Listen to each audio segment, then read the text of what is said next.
Hello, Amador County, and everybody else following us on YouTube. My name is Vinny Silva. I'm a clinician trainee here at Nexus Youth and Family Services, located in Jackson, California. And today's topic, we are centered around this concept of mind matters, breaking the stigma of mental health. Because I think one of the things that's most important is validating mental health conditions and our mental health well-being. A lot of times we put focus on our physical well-being, we'll put focus on our family members, on our friends, but our individual self, our mental state, often takes the brunt of the beating. And I think in the last 20 years or so, we've seen a growth both in mainstream and in our local communities. People becoming more and more aware about the idea of mental health and how it impacts us on a day-to-day basis. And I think the point of this presentation is to not only make you guys aware of mental health terms, the various diagnoses that could be out there, the common diagnoses that could be out there, and equipping you guys with more knowledge in that regard, but also equipping you guys on how to advocate for your community, for your students, for your children who may be suffering through mental health conditions. And putting that all together, we're creating a space in a society and communities that are a little bit more safe and more equipped to deal with the conversation surrounding mental health. So I want to begin with this concept of the definition. Because if the definition is not correct, more often than not, our conversations surrounding mental health will suffer. So, defined by World Health Organization, mental health is a state of well-being in which an individual realizes their own abilities, can cope with the normal stresses of life, can work productively, and is able to make a contribution to their community. And so it is a state of being in which you are able to positively impact those around you. It's just merely a state of mind. But within that concept of mental health, I think we should also take in consideration that there are 8 different dimensions for us to consider. When we talked about I'm feeling mentally sound, right? My mental health is amazing. I think what helps us really self-analyze ourselves in that area is breaking down the 8 dimensions of wellness. There is emotional, in which we're focusing on our emotional well-being, how we're able to contribute and connect with those around us. Physical, our day-to-day exercises. Are we making sure, are we taking care of what we're eating? Is there certain body goals that we're having in mind that we're working out towards? Social, are we connected to friends, community, um, uh, churches, families that can help us feed that social component and make us feel connected to something bigger than us? Spiritual, and this doesn't necessarily have to be limited to just religious beliefs. It could also be just how you interact with the world, your purpose, your moral values, your code. Do I have one, and am I abiding by that? Intellectual, am I being intellectually stimulated by the people around me, or do I feel stagnant? Do I feel like I'm not growing enough? Environmental, am I outside? Am I connected with nature? Am I visiting and going on trips? Financial well-being, are my finances being taken care of? Do I have financial goals established?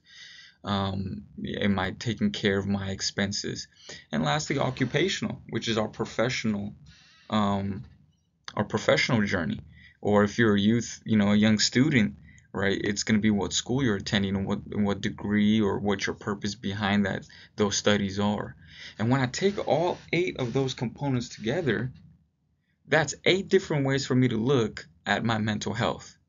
And people can often show up strong in one area but suffer in other areas. So, for example, I think a lot of us can look at famous athletes, right? A big example could be the recent Super Bowl loss, and a lot of us may not feel any sense of empathy or sympathy for some of the athletes who lost the Super Bowl because they're rich and they have peak physique, and who else are they to complain because they lost a big game? Right? That could be a perspective of a casual fan. Now, if I was the athlete, although perhaps my physical and my occupational wellness are strong, I could be struggling with emotional and social. Why? Because being part for 4 months with this team, struggling together and practicing every single day, may have gotten in the way of me being able to connect with my family and friends. And then the fact that I did all of that work and at the end, I didn't get my goal. I failed my goal. I could be feeling an emotional burden upon myself that I may be suffering at the end of the season. So though my physical and financial parts are being fed well because the athlete is built well and perhaps making a lot of money with their contract, these other areas they're suffering, and that could contribute to some of the symptoms that may pop up in their day-to-day lives. It's the same with us on a day-to-day basis. Some of us could be working at the local factories. A lot of us could be having blue-collar jobs. And although maybe some of the financial aspects could be taken care of, maybe we're not going outside as much because we're working 8 to 12-hour shifts. And because of that, we're not being connected to our families as much as before. And maybe that religious belief that I had for so long that I really wanted to pursue, I don't have enough time to connect to anymore because I'm so drawn and occupied with my job, right? And in that, some symptoms may pop up. So all of that taking that into consideration by bringing in those 8 dimensions and those 8 different lenses to look at our mental health, I think we then have to identify and see that mental health issues are indeed a real thing. Because when those are not being taken care of, then ourselves, our identity, our presentation to the world suffers. And because those 8 dimensions of wellness are often interconnected, like social and spiritual, emotional and physical, they're all kind of intertwined with one another. When we don't take care of particular areas, it seems like almost all of us is collapsing along with it. So definition matters. We have to begin by understanding what is mental health and what contributes to a positive mental health lifestyle. So now that we understand the definition and dimensions of mental health, I think it's also important to distinguish between mental health problems versus mental health conditions.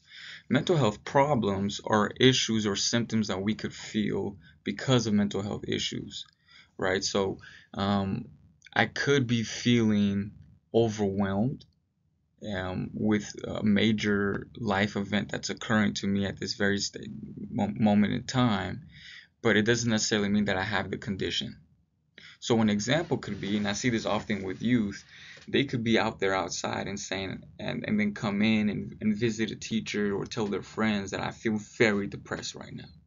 And you go ahead and you ask, and you're like, what happened? And they'll be like, man, today I didn't do well on the test, on a school test. So I feel very depressed. When you go deeper into their explanation, you start realizing that they're not sad.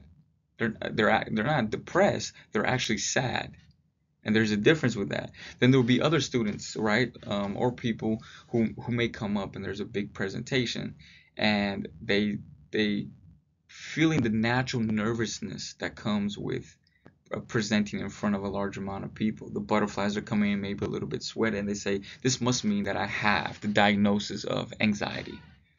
And it's not. It may be because you have a personality trait that's shy, or maybe you weren't as prepared for the presentation as you thought.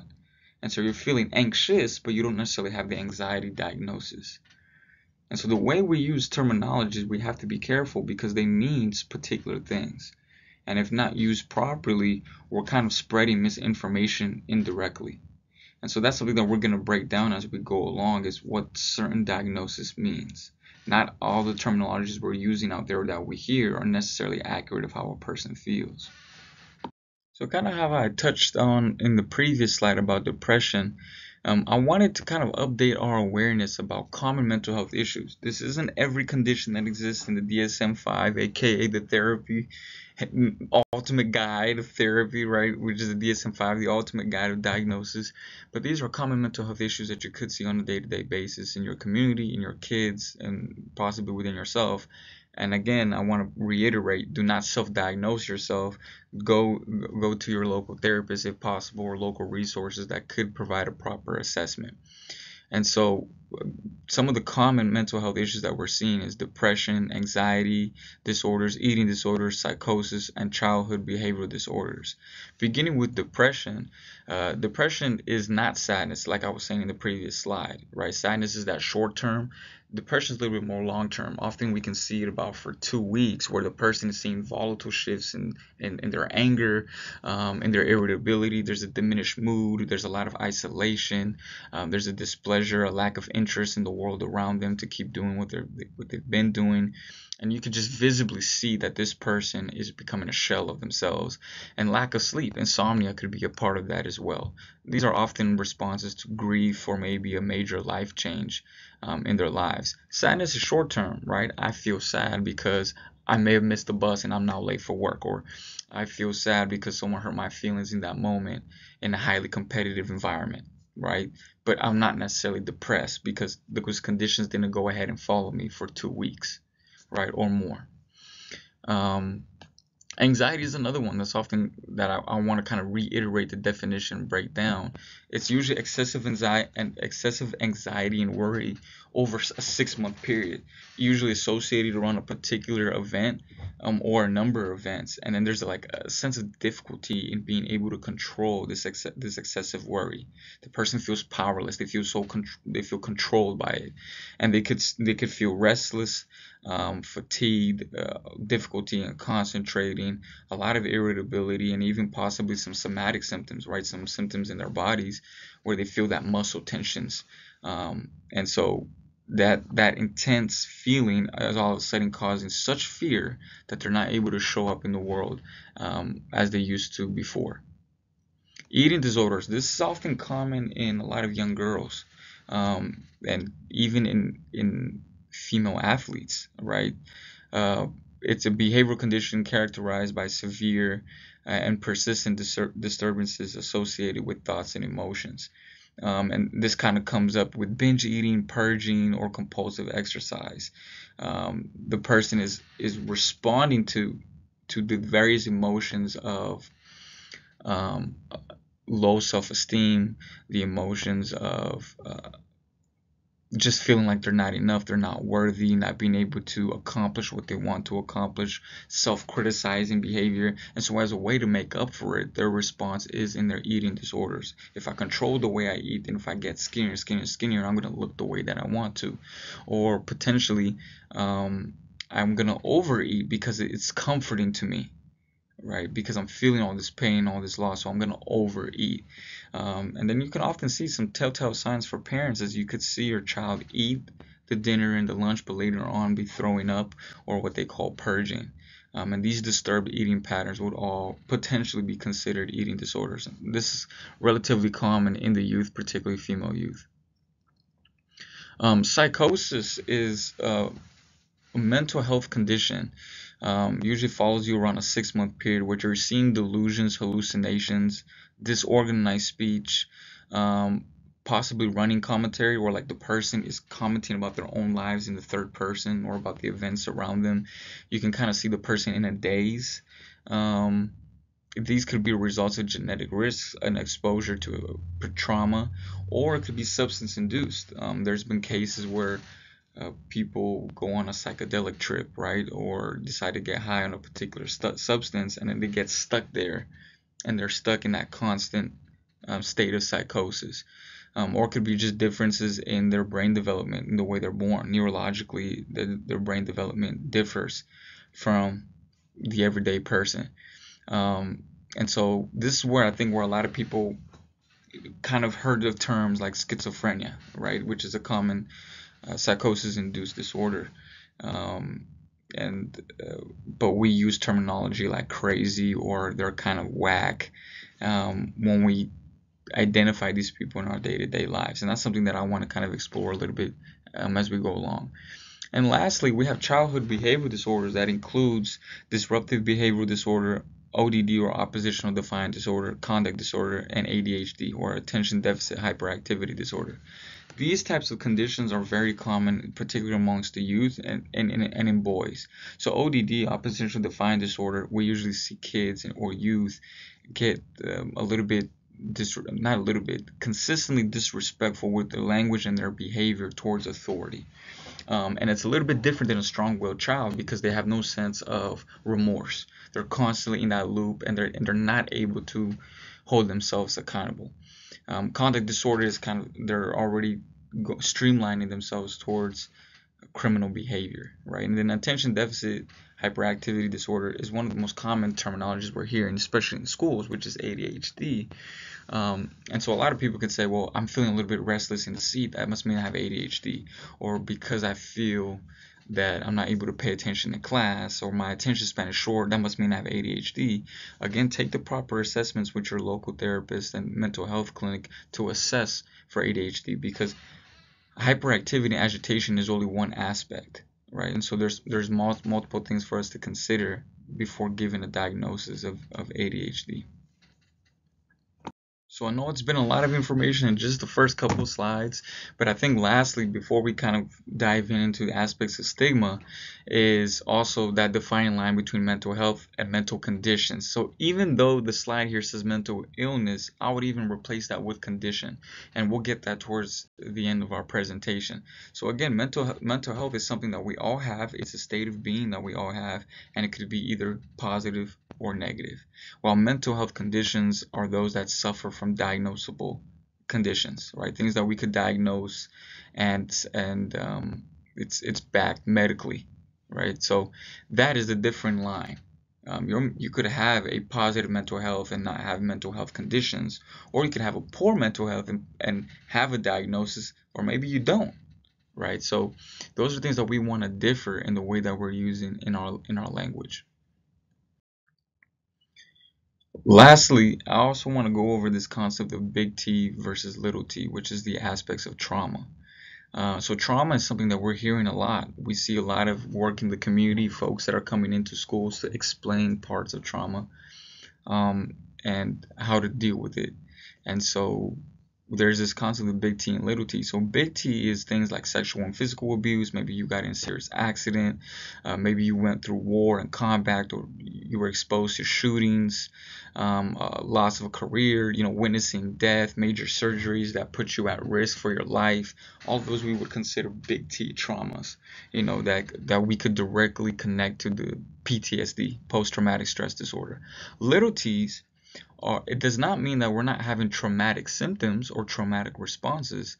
It just may not lead to pure PTSD symptoms, right? And so it may cause increased distress and a decreased quality of life. So things like a breakup, right? Maybe I'm getting emotionally abused by my boyfriend or girlfriend. There's some legal troubles that I'm going through. I got some divorce. There's some divorce issues that are occurring, financial insecurity, having parents that are struggling with their own mental health conditions. These are all examples, or bullying, being bullied. These are all potential examples of little t's. So that's the difference even in traumas. And sometimes we group this all at one and present it as if it's all one and the same. And that's not necessarily the case. And so consider this on the importance of mental health, that 1 in 5 American adults will have a diagnosable mental health condition in any given year. And so when you stop to think about it, that's 50% of Americans will meet the criteria for a diagnosable mental health condition at one point in their life. Again, it does not mean that it's permanent. It does not mean for the rest of their lives they're having this mental health condition, but it may mean that at one point 50% of the population may suffer at one point with a mental health condition. And that's if they're reporting about it and talking about it. A lot of us stay silent, right? So mental health in your mind definitely matters.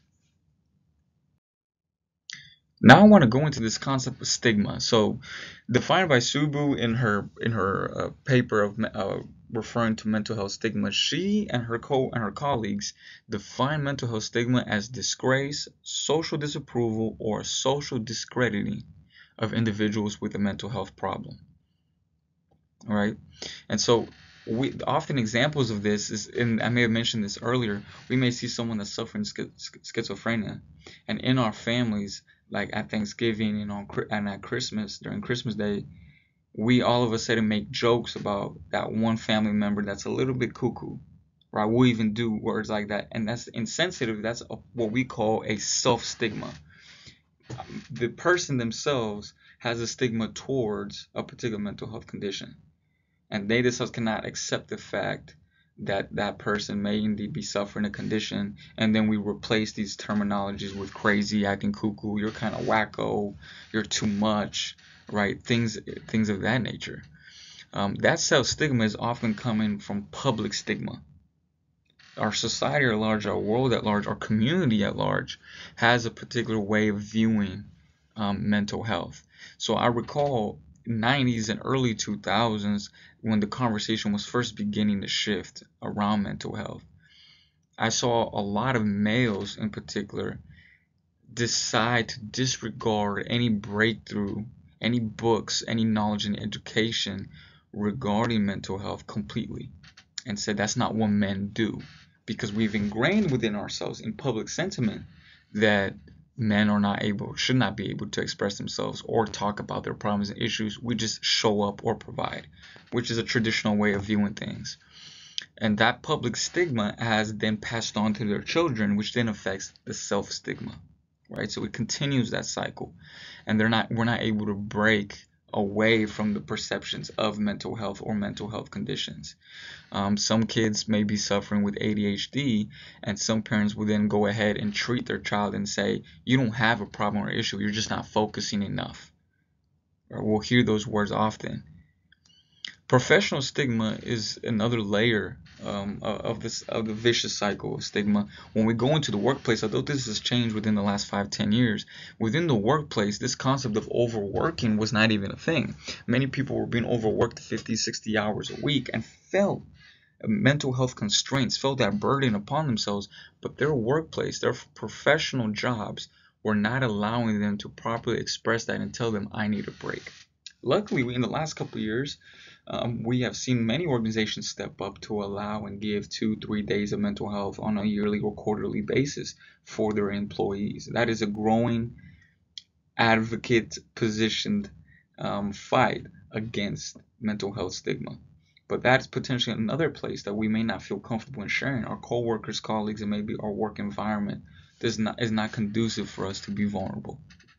And institutional stigma is our political landscape at large. So there could be potential legislation and laws in place that kind of inhibit our ability to really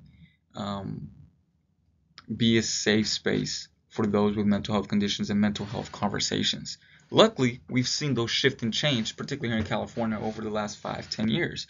That is because many people are stepping up and challenging the self-stigmas, the public stigmas, the professional stigmas, so that they could challenge the institutional one. And so I love this graph that we see here, the vicious cycle of stigma.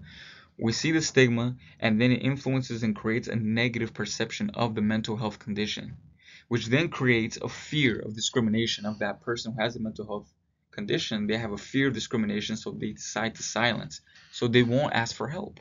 And by not asking for help, they have untreated mental conditions, and that perpetuates the stigma even more, and then we pass it on to our next generation of kids. And it keeps repeating because we are not calling out these layers and layers that exist. So what I also like to do, and you could take a quick pause, is the examples of stigma. So using the last slide, I would challenge you to look at this slide and see if you could identify what type of stigmas are in place with these 3 different scenarios. So please feel free to pause and test yourself and see what's going on. But essentially, the answer that for these scenarios, when people avoid others with certain mental health conditions because of fear or misunderstanding, we are there seeing a self-stigma, right? We perceive the mental health condition as crazy or cuckoo, so I'm not gonna talk to them. I'm gonna avoid interaction with them because I fear and I have a misunderstanding of what those conditions are. So that's coming from a self-stigma. Potentially, you could argue a public stigma as well. When parents view their child as attention-seeking or weak as they try to reach out and get professional help, that is a public stigma. Right, so the influence, the parents themselves are looking at the child and saying, why do you think you're struggling with something? You just got to keep on pressing and moving forward. That parent is speaking from a self-stigma, yes, but also the public perception that they may have by opening up and saying, my child has a mental health condition. So we then suppress the child's needs and desires and tell them, you shouldn't be open about that mental health condition. So it perpetuates that cycle. And lastly, when companies refuse to hire someone or provide them with adequate accommodations because of their mental health, that would be an example of professional stigma. And so maybe some of you may read these scenarios and see yourselves in those situations. So what often contributes to stigma is a variety of reasons, right? So we see the various types in the previous slides, but one, it can begin with family and community beliefs. The community that I live in, perhaps even the spiritual worldview that I have, the biases that I grew up in do not allow me to expose myself to the information about mental health. And so it creates a bias. So often we can even see this with something as simple as medication. Now, mind you, I think we should be careful and be precise with how we medicate our children, how we medicate those with those conditions. But it does not necessarily mean that because my child has a particular condition, I should refuse medication completely. They're going to do this with our own personal beliefs, or maybe the child could benefit from that medication. And so there we're seeing the stigma in real life, in real time, affecting the therapeutic process for that child and their condition. And that's because maybe our mom and our dad, our worldviews have been influenced to see mental health as inexistent. Misinformation. So a lot of the youth nowadays are being exposed over and over to a lot of information about mental health online that it even seems on the surface that they know more than their parents. But the reality is there's so much information surrounding mental health that there's an increase of misinformation. And so because of that, that creates even more stigma or misunderstandings about what mental health is, and people can become even more resistant towards the conversation.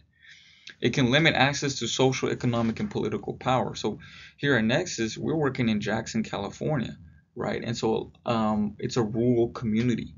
And so a lot of people in these rural communities may be limited in the economic and social and even political resources to speak up on some of the mental health conditions that are affecting their own community. So they stay and suffer in silence because the stigma is too big, or the institutional stigma against their communities are too big. It decreases status. So we see this at jobs and we see this at schools. If I speak up, or if a student speaks up about their own mental health conditions in the workplace or in the school place, the perception around that is that you're weak.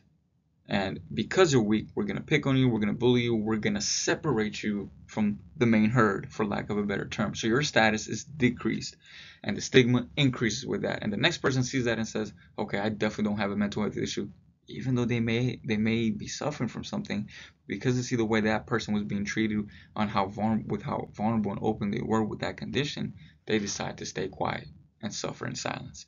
We automatically link a lot of labels to negative perception, right? So because you have schizophrenia, that means you're permanently crazy. Because you have ADHD, that means you can never stay still, you can never pay attention and focus. Because you're depressed, that means you're always sad and you will never get over it. And so we link to these very permanent negative behaviors. And there's a lack of advocacy. Not a lot of people or parents or community members or teachers are stepping up and not realizing the power they have for themselves to speak on behalf of their children. And also it could just be because we don't have enough knowledge. And because we don't have enough knowledge, we feel like we're not in the capacity to assist the people around us. Now, the next step often when discussing mental health is also the common misunderstandings that about therapy. Therapy is not the do-all solution for mental health conditions. It is merely a part of the solution. So maybe it's medication and therapy for a certain condition, or maybe it could be increasing my support system while also getting that one-on-one therapy talk, or maybe I go to group therapy so I don't feel as alone with my problems. It becomes a part of the solution. It is not the end-all be-all. Common phrases that we hear, right? Only people with mental illnesses need therapy. Nowadays, we see, and especially in my work with student athletes, I'm seeing athletes growing more and more and going and using therapists for their on-court, on-field performances. And maybe they're not diagnosed with a mental health condition, but they feel stuck and stagnant with a certain thought pattern and behavior, so they go to therapy. A person may feel symptoms of grief and loss from when they were younger, or from a recent pain. And although may not be necessarily diagnosed with a condition necessarily, they may still need to use a therapy space to let out those issues and problems. All you do in therapy is talk about your childhood. Not necessarily. And I think that's an outdated conception of therapy. A lot of times people can just imagine us like we see in this image of people just sitting down on their couch and then just talking out loud, and the therapist is behind them taking notes. Therapy has grown and shifted. There's various modalities and philosophies behind the therapist's way of thinking. And that's maybe where the client needs to do research and look into what is it the type of therapist I want. And it becomes a dance. And just because your therapist may not have the same beliefs as you or does not come from the same background does not mean that the therapeutic relationship won't work. Like a dance, like shopping, we're looking for that right fit. Therapy is just about pouring out my secrets while they take notes. we're trying to build a proper therapist. We're trying to build a human connection, that human element as a part of the solution to help improve you. And if you're not feeling that, you have every right to then again move on and keep looking for that right fit. I got family and friends, and while family and friends are a part of the solution, they can be very supportive and be a healthy space for them to vent, for you to vent. They may not be equipped enough. Usually, most of them are not equipped enough to handle some of the nuances of mental health conditions or diagnoses that you could potentially be suffering that a mental health professional can deal with. And so I think I use this slide, and I think you guys should pause and definitely take a look, the difference between some of the therapy expectations and what actual therapy is all about. I think that's something that could definitely benefit you if you're ever thinking of going to therapy or you have questions about what therapy is all about. So lastly, I kind of want to explore this idea of how you guys in the local community can combat mental health stigma. And I think first is by having the courage to talk openly about it. This does not mean be reckless with your private life, but I think choosing safe spaces around you that you could potentially feel comfortable in and sharing parts of the struggles that you've been dealing with. And that could be in groups, that could be at your local church, that could be in um, uh, you know, groups or unions in your workplace, at schools, a safe space, your families, for you to just begin and initiate that conversation that I'm feeling some burdens or some pains, or I'm feeling like I'm struggling with this aspect of myself. That alone can inspire and trigger other people and follow suit and say, you know what, I deal with that too. And the human experience needs validation from another human being in saying we're not all dealing with this alone. Educating yourself and others. And I think I've seen a lot of parents come into the therapeutic process for their children and taking the initiative to educate themselves, reading the books, reading the research out there, collaborating with their youth and understanding their youth's condition and building that. And by building their knowledge and awareness, they're able to equip their schools, their fellow neighbors, their fellow family members with knowledge about the condition, and that diminishes stigma considerably. It may not be on a grand level, right, but it's at a local level, within your sphere of influence. Being conscious of your language, how are you using mental health terms? And are we making fun of people with mental health conditions? Are we separating them from the main herd? Encouraging equality between physical and mental illness. I think we sometimes treat mental illness as if it's secondary to physical. And it's shocking to me because the moment we feel pain in our feet, in our knees, in our back, we'll go to a chiropractor, we'll go to a doctor. I'm feeling something off in my chest. No one bats an eye that you took a day off for that doctor checkup. But the moment we're seeing in ourselves that pressure mentally and we say, I'm dealing with that, all of a sudden we all close up and say, keep silent, don't talk about it. When really they should have the right to go ahead and have an open space to discuss those things as well. And I think holding the media and community around us accountable about what they're stigmatizing. And I think that's where parents can really come and influence the schools around them. I think both schools and parents are growing in their knowledge and awareness on how to support mental health.